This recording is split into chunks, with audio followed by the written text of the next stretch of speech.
যখন এদিকে কিছু হলো না তখন অন্যদিকে ভালোবাসা প্রেম প্রীতি একটু বাড়াতে চাইছে বাংলাদেশ। বিসিবির তো যোগাযোগ করা উচিত ছিল বিসিসিআই এর সঙ্গে যখন মুস্তাফিজুর রহমানকে বাদ দিয়ে দেওয়া হলো। তারা কি করলো? তারা পাকিস্তানের কানাঘুষো শুনে হুশমন্ত্র শুনে ভারতের বিরুদ্ধে একটা অবস্থান নিতে গেল। এমন অবস্থান নিল যে এখন বাংলাদেশ ক্রিকেট ধ্বংস। কিন্তু মহসিন নকভি তো তিনি চাননি, তিনি কখনোই চাননি। তার আসলে বাংলাদেশের পাশে দাঁড়ানোর কোনো মতলব ছিল না পাকিস্তান। মানে সত্যি এত দরদ যদি এতই দরদ থাকতো তাহলে তো ওরা সত্যি সত্যি পাকিস্তান টিমটা তুলে নিতে পারতো না বিশ্বকাপ থেকে। কেন খেলছে বিশ্বকাপ? আরে বাংলাদেশকে কাঠি করে দিয়ে পাকিস্তান বিশ্বকাপ খেলতে পারে কি করে? এবার বাংলাদেশ ক্রিকেট ধ্বংস আর মজা লুটছে পাকিস্তান।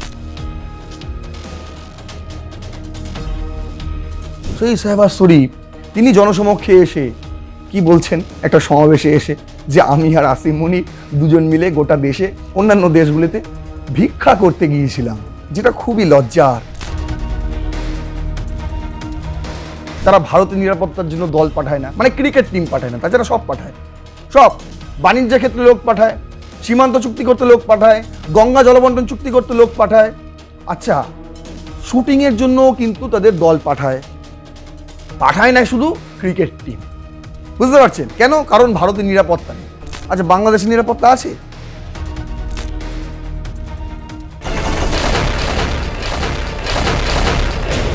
দেমাগের বেলুন ফুলে গিয়েছিল, প্রায় এত বড় হয়ে গিয়েছিল, কিন্তু নিমেষেই তা চুপসে গেল। অনেক বড় বড় কথা বলা হয়েছিল, অনেক কিছু বলেছিল, কিন্তু শেষমেশ কি হলো? কি বলছি? কাদের কথা বলছি? আসলে বাংলাদেশ প্রীতি নিয়ে পাকিস্তানের কথা বলছি। অনেক কথা বলেছিল তারা যে বাংলাদেশকে টি-20 বিশ্বকাপ থেকে বাদ দেওয়া হয়েছে, পাকিস্তানও খেলবে না। তা কি হলো? দুটো ডেডলাইন দেওয়া হয়েছিল, একটা শুক্রবার, আরও একটা আসে আগামীকাল সোমবার। আপনারা দেখবেন সেটা কি হয়। তারা বিশ্বকাপ খেলবে না বলে আইসিসিকে জানায় সোমবার, নাকি তারা সোমবার শ্রীলঙ্কার উদ্দেশ্যে রওনা হয়ে যায়? কোনটা? সেদিকে আমাদের নজর থাকবে। যখন এদিকে কিছু হলো না তখন অন্যদিকে ভালোবাসা প্রেম প্রীতি একটু বাড়াতে চাইছে বাংলাদেশ। কিভাবে জানেন? 14 বছর পর এই প্রথম বাংলাদেশি বিমান, বাংলাদেশের একটি এয়ারপ্লেন করাচিতে ল্যান্ড হয়েছে। বিশাল বড় ভ্রাতৃত্ব, বলছে ব্রাদার ভাই, সবাই ভাই এখন। পাকিস্তান বাংলাদেশ চড়ে চড়ে মাস্ত তো ভাই।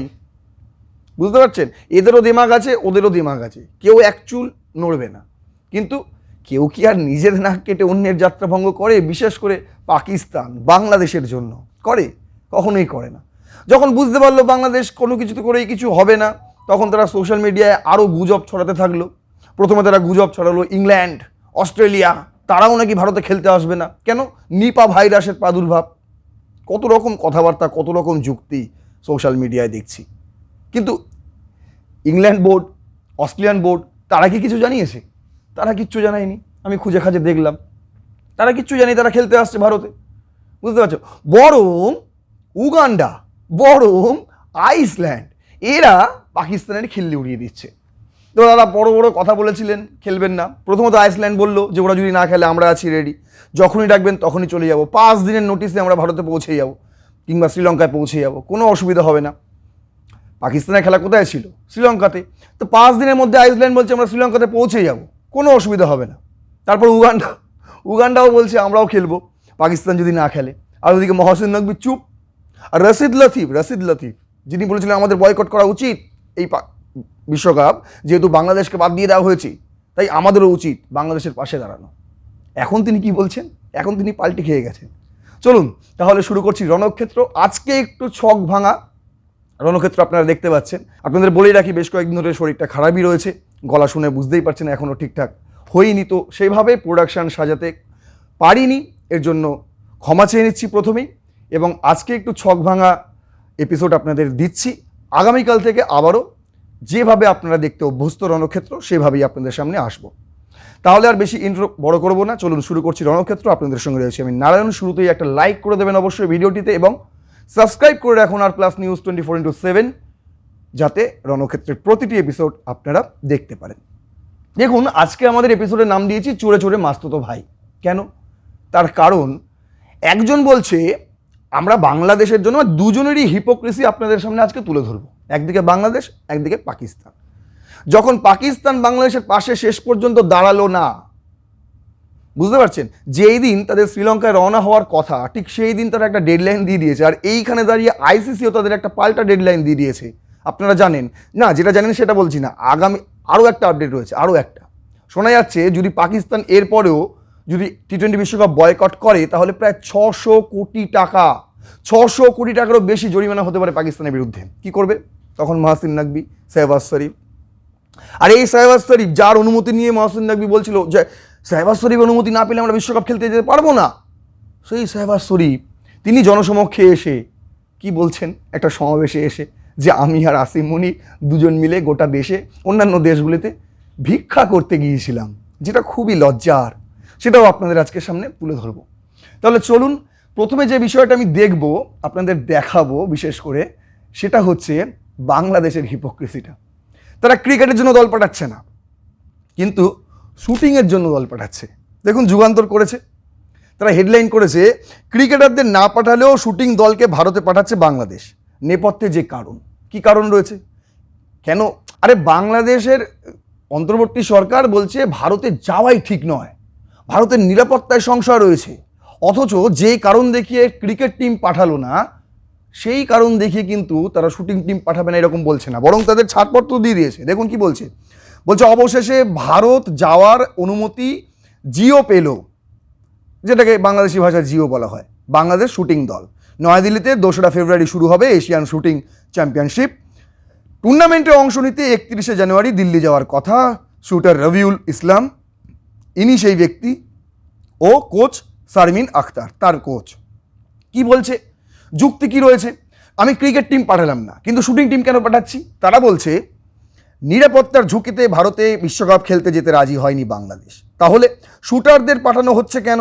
এই প্রশ্নের জবাবে যুব ও ক্রীড়া সচিব মাহবুব উল আলম তিনি বলছেন, এখানে সচিবকে পাঠিয়ে দিয়েছেন, এখানে কিন্তু উপদেষ্টা আসেননি, আসিফ নজরুল তিনি বক্তে আসেননি, এখানে সচিব পাঠিয়ে দিয়েছেন সেক্রেটারি লেভেলে। কি বলছেন তিনি?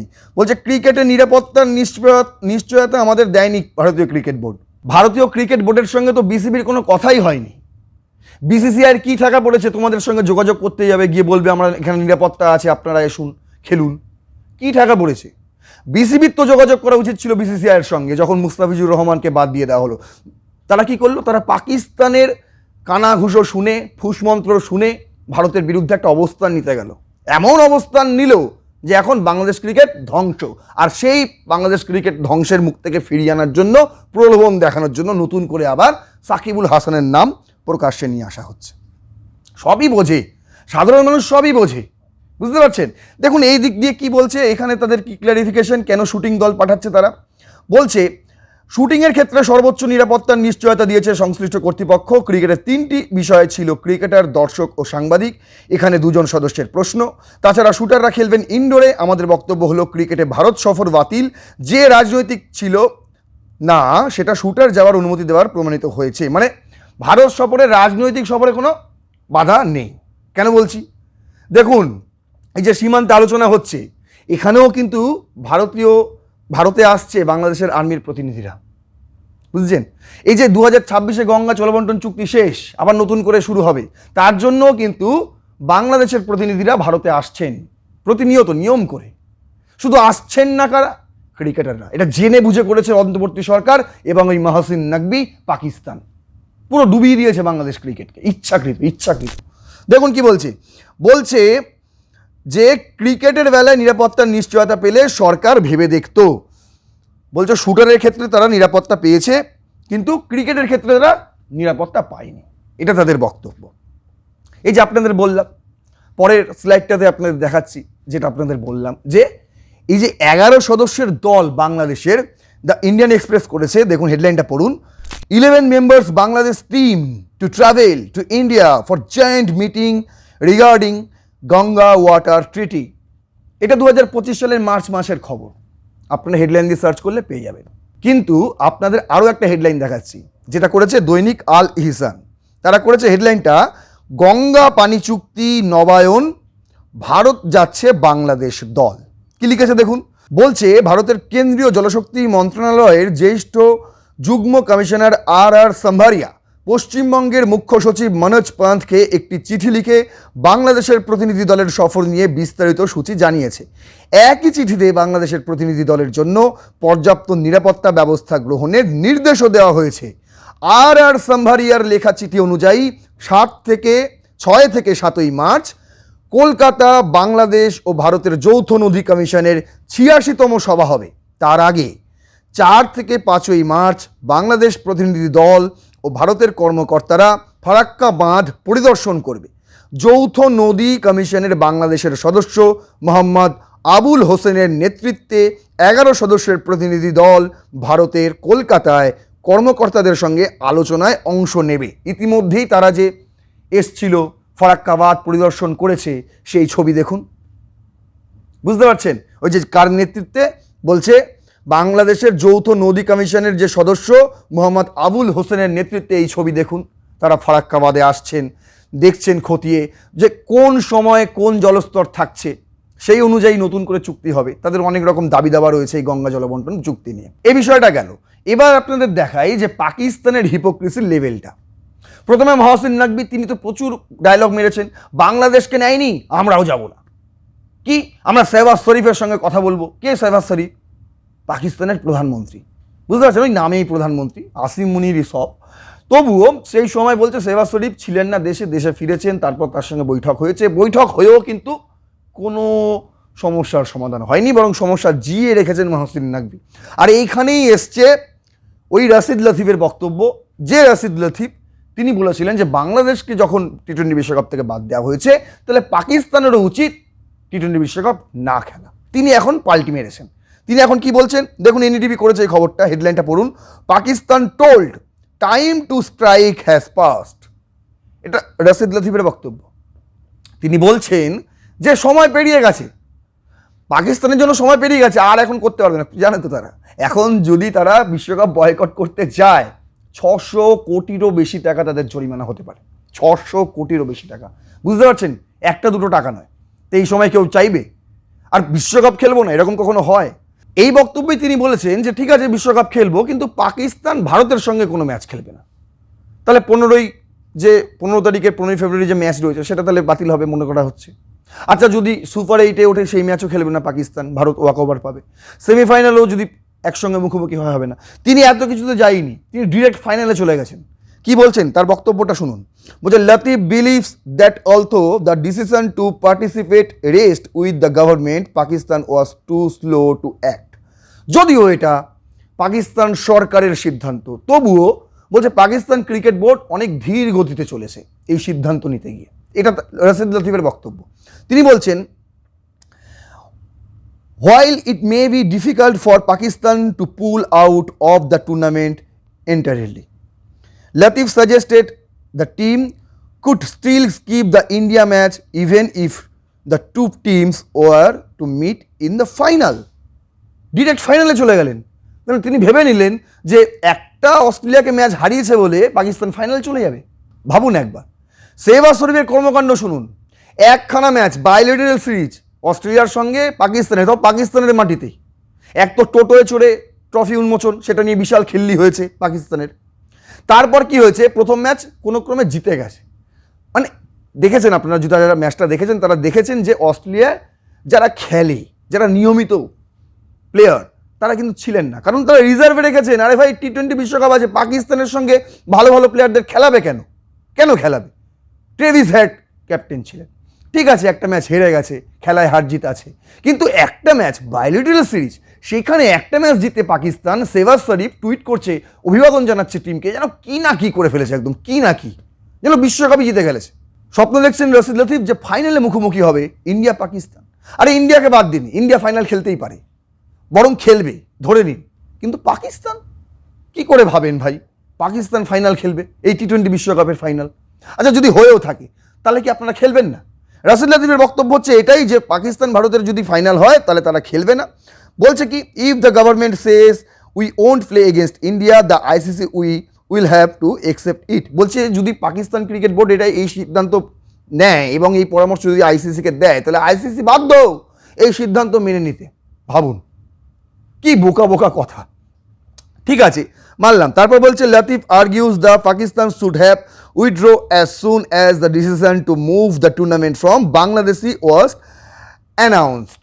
তার লাস্ট বক্তব্য হচ্ছে এটাই যে বাংলাদেশকে যখন টি-20 বিশ্বকাপ থেকে বাদ দেওয়া হলো ঠিক সেই সময় পাকিস্তানের ডিসিশন নিয়ে নেওয়া উচিত ছিল। কিন্তু মহসিন নকভি তো তিনি চাননি, তিনি কখনোই চাননি। তার আসলে বাংলাদেশের পাশে দাঁড়ানোর কোনো মতলব ছিল না পাকিস্তানের, না পাকিস্তানের ছিল, না পাকিস্তান ক্রিকেট বোর্ডের ছিল, না মহসিন নকভির ছিল, না শেহবাজ শরীফের ছিল, না এই রাশিদ লতিফেরও আছে, আমি গ্যারেন্টি দিয়ে বলে দিতে পারি কারোর ছিল না। আসলে তাদের মূল মতলব ছিল ভারত বিরোধিতা, আর এই ভারত বিরোধিতাকে বাংলাদেশকে কাজে লাগিয়েছিল। বুঝতে পেরেছেন? বাংলাদেশকে দাবার বোড়ে করেছে, বোড়ে করে খাইয়ে দিয়েছে। এবার বাংলাদেশ ক্রিকেট ধ্বংস, আর মজা উঠছে পাকিস্তান। বুঝতে পারছেন? চড়ে চড়ে মারতো তো ভাই, কত দরদ উদলে পড়ছে। আর এইসব করতে গিয়ে মাঝখানে দেখেছেন আপনারা সোশ্যাল মিডিয়ায় বিশাল রটিয়েছে নাকি ইংল্যান্ডও বয়কট করছে টি-20 বিশ্বকাপ, অস্ট্রেলিয়াও নাকি বয়কট করছে টি-20 বিশ্বকাপ, কেউ বয়কট করছে না ভাই। আপনাদের জানি রাখি যারা বাংলাদেশে জেগে বসে স্বপ্ন দেখছেন, একজন তো আবার রটিয়ে দিয়েছে যে জয় শাহ পাকিস্তানকে মানানোর জন্য মহসিন নকভিকে আটবার ফোন করেছে, আটবার ফোন করেছে। মহসিন নকভি একবারও ফোন তোলেননি। যত সব গুলবাজ কথাবার্তা। এই সব খবর আপনি বাংলাদেশি মিডিয়াতেই পাবেন, বাংলাদেশি সোশ্যাল মিডিয়াতেই পাবেন, আর কোথাও পাবেন না। এর কোনো সোর্স নেই, কারণ এগুলো গুজব, এগুলো কোনো খবরই নয়। এবার আপনাদের দেখাই যে চড়ে চড়ে মাসুদ ভাইয়ের নতুন একটা উদাহরণ। দীর্ঘ 14 বছর পর পাকিস্তানে ল্যান্ড হলো বাংলাদেশি বিমান। কবে? বৃহস্পতিবার। হেডলাইনটা দেখুন, বলছে flight from Bangladesh lands in Pakistan's Karachi for first time in 14 years. এই সেই বাংলাদেশি বিমান যেটা করাচিতে ল্যান্ড করা হয়েছে কবে? 2026-এর জানুয়ারির 30 তারিখে। কি বলছে? এ flight from Bangladesh capital Dhaka landed at the Jinnah international airport in Pakistan Karachi on Thursday January 29, 2026, restoring non-stop air connectivity between the two counterparts after 14 years. According to the Pakistan Airport Authority, the Biman Bangladesh Airlines flight BG341 from Dhaka to Karachi arrived on Thursday evening, মানে 29 তারিখে বৃহস্পতিবার সন্ধ্যাতেই এই বিমানটি, যে বিমানটির ছবি দেখছেন, সেই বিমানটি ল্যান্ড করে। বুঝতে পারছেন? আবার দেখুন কে করেছে, এনডিটিভি একটা হেডলাইন করেছে এটাকে ধরে, মানে এনডিটিভি করেনি, বলেছে ওরাই, এনডিটিভি হেডলাইনটা করেছে। খুব ভালো লাগলো, মজা লাগলো শুনে আমার। হেডলাইনটা পড়ুন একবার। বলছে Pakistan international airlines welcomes brother বিমান, দেশি ইন্টারনেট রিমাইন্ডস দেম অফ 1971।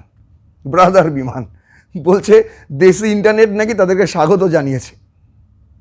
মানে সত্যি এত দরদ, যদি এতই দরদ থাকতো তাহলে তো ওরা সত্যি পাকিস্তান টিমটা তুলে নিতে পারতো না বিশ্বকাপ থেকে। কেন খেলছে বিশ্বকাপ? আরে বাংলাদেশকে কাঠি করে দিয়ে পাকিস্তান বিশ্বকাপ খেলতে পারে কি করে? এই প্রশ্নটাই তো কেউ তুলছে না। অন্যদিকে ভাইচারা দেখাচ্ছে যে দেখলেন আমরা বাংলাদেশি বিমান স্বাগত জানাচ্ছি, ব্রাদার বিমান করে হেডলাইন করছি, আমরা ব্রাদার বিমান বলছি।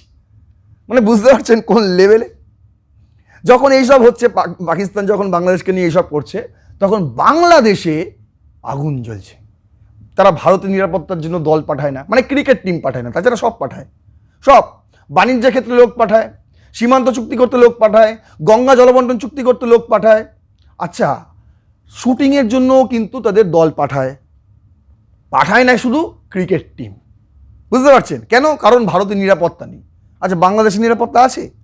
যদি থাকতো তাহলে কি এই ছিনাইগাতিতে এই ধরনের ঘটনা আমাদের দেখতে হতো দিনে দুপুরে?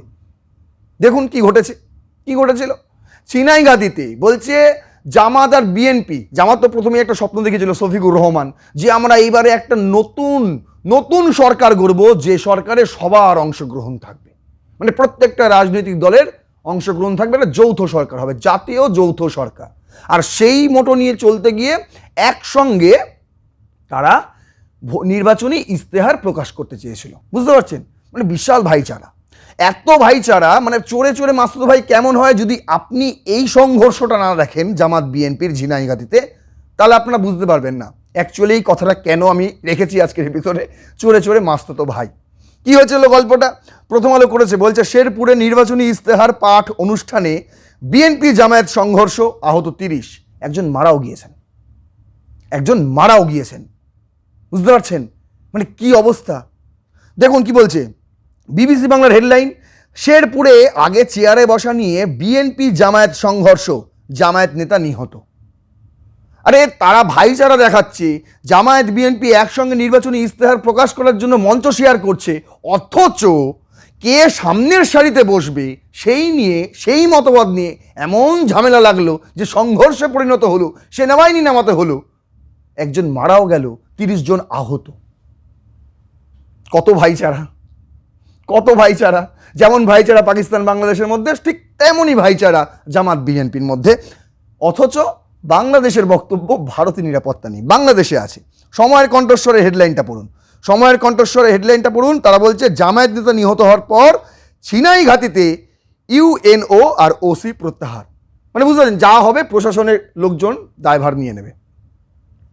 আমরা তো নেতা মন্ত্রী ভাই, আমাদের কোনো যায় আসে না। আমরা ঝামেলা করব, প্রত্যাহার হবে ওসি, প্রত্যাহার হবে ইউএনও। আর যদি না হতে চাও তাহলে কি হবে? তাহলে তাদের উপরে আরও বড় খাড়া নেমে আসবে। আরে জানেন না, এখন বাংলাদেশি সেনা ডক্টর মোহাম্মদ ইউনূসের মানে অন্তর্বর্তী সরকারের হয়ে কাজ করছে। দেখুন বিভিন্ন অঞ্চলে যান, আমি দেখছিলাম যে সন্দ্বীপ দ্বীপে সেনাবাহিনীর পোশাকে, মানে সেনাবাহিনী তারা মাইকিং করছে সাধারণ মানুষকে। তারা বলছে যে গণভোটে হ্যাঁ লিখবেন, হ্যাঁতে টিক দেবেন। মানে ভাবুন, সেনাবাহিনীর সদস্যরা কখনো এই ধরনের প্রচার করতে পারে প্রকাশ্যে? তার মানে তো বুঝে নিতে হবে যে আপনি সেনাবাহিনীকে কীভাবে রাজনৈতিকভাবে কাজে লাগাচ্ছেন, পুলিশ প্রশাসনকে রাজনৈতিকভাবে কাজে লাগাচ্ছেন। আর যখন তাদের তাদের ব্যবহার ফুরিয়ে যাচ্ছে, তখন ছুঁড়ে ফেলে দিচ্ছেন, প্রত্যাহার করে দিচ্ছেন। ঝামেলা করলো নেতামন্ত্রীরা, প্রত্যাহার হচ্ছে ওসি। ভাবুন একবার। যাই হোক, এইরকম বিশৃঙ্খল বাংলাদেশে ট্রাম্প বলে দিয়েছেন যে ভাই বাংলাদেশ হইতে এখন সাবধান। এই যে দেখুন সোনার বাংলা 24 খবর করেছে, হেডলাইনটা, ভোটে হিংসা ছড়াতে পারে, 12ই ফেব্রুয়ারি ভোট বাংলাদেশে, তার আগে বিশাল হিংসা ইতিমধ্যে শুরু হয়ে গেছে, এখানে সংঘর্ষ সেখানে সংঘর্ষ। এর আগেও আমি একাধিক এপিসোডে আপনাদের দেখিয়েছি যে সংঘর্ষ থামার নাম নেই বাংলাদেশে, কিন্তু তারা চিন্তিত হচ্ছে ভারতের নিরাপত্তা নিয়ে। এটাও একটা সবচেয়ে বড় বক্তব্য। সোনার বাংলা বলছে ভোটে হিংসা ছড়াতে পারে, বাংলাদেশে মার্কিন নাগরিকদের সতর্ক করলেন ট্রাম্প, কিংবা সতর্ক করলো ট্রাম্প প্রশাসন। মানে তোমরা ভালোভাবে থাকো, দরকার পড়লে এটাও বলেছে যে তোমরা চলে আসো এখন আমেরিকায়, ভোটটা হয়ে যাক বাংলাদেশে, তারপর যেও। এখন বাংলাদেশে থাকার কোনো দরকারই নেই, কারণ বাংলাদেশে কোনো বাংলাদেশ নেই, পাকিস্তানের ভাই হয়ে গেছে।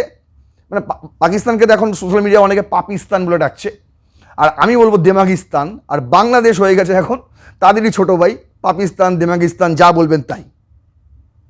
এইখানে আরও একটা গল্প আপনাদের বলছি, যাদেরকে নিয়ে এত মানে পাকিস্তানের জন্যই তো বাংলাদেশের এই অবস্থা আজকে, তাই না? বুঝতে তো হবে আপনাদের, মানে এটাই তো বাস্তব। কঠিন হলেও মানে শুনতে খারাপ লাগলেও বাস্তব তো এটাই। আজকে পাকিস্তানই তো বাংলাদেশকে গাছে তুলে দিয়ে মইটা কেড়ে নিল। কিন্তু পাকিস্তানের অবস্থা কি জানেন? শেহবাজ শরীফ তিনি নিজে মুখে স্বীকার করেছেন।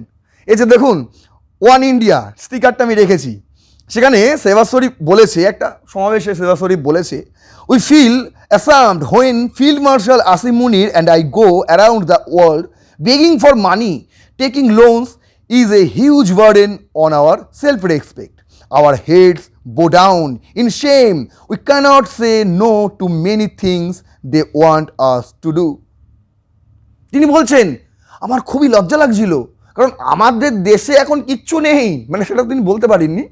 বলছে আমাদের দেশ এখন ভিখারি, মানে একটা ভিখারি দেশের সঙ্গে আপনি শক্তপোক্ত একটা সম্পর্ক গড়ে তোলার চেষ্টা করছেন, আপনিও ভিখারি হয়ে যাবেন, বাংলাদেশও ভিখারি হয়ে যাবে কিছুদিনের মধ্যে। অলরেডি হয়ে গেছে, বস্ত্রশিল্প শেষ, আপনারা জানেন, পুরো ধ্বংস হয়ে গেছে। এইভাবে ক্রিকেটও ধ্বংস হয়ে গেছে, এইভাবে পুরো দেশটাই ধ্বংস হয়ে যাবে।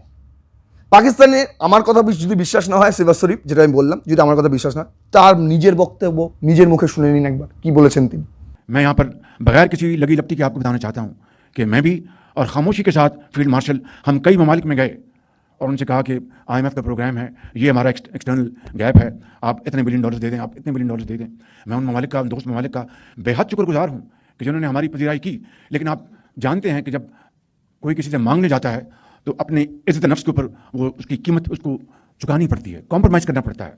और फिर बाद में कोई ऐसा कहीं से ख्वाहिश आ जाए तो उस ख्वाहिश को वो कितनी भी वो उसको इम्प्लीमेंट करने का कोई जवाब ना हो, आप उसका बोझ लेते हैं। শুনলেন?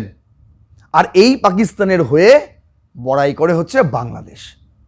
যেরকম পাকিস্তানের অবস্থা, বাংলাদেশের অবস্থাও সেরকমই হতে চলেছে। বেশি দিন লাগবে না, দেখতে থাকুন। আমার কথা তো ফলে, এর আগেও যা যা বলেছি সবই ফলেছে, এই কথাটাও ফলবে। যদি না ফলে তখন আমাকে বলবেন। আর যদি মনে হয় আপনাদের আমি সঠিক ইনফরমেশন দিলাম, তথ্য সহকারে আপনাদেরকে সাজিয়ে দেখিয়ে দিলাম যে চোরে চোরে মাসুদ ভাইয়ের আসলে ভবিষ্যৎটা কী, তাহলে অবশ্যই আপনাদের মতামত জানাবেন, এপিসোডটা শেয়ার করবেন, লাইক করবেন, অবশ্যই সাবস্ক্রাইব করবেন আর প্লাস নিউজ 24x7, আর দেখতে থাকবেন রণক্ষেত্র। আপাতত এই পর্যন্ত, ততক্ষণ দেখতে থাকুন রণক্ষেত্রের বাকি এপিসোডগুলি। জয় হিন্দ, বন্দে মাতারাম।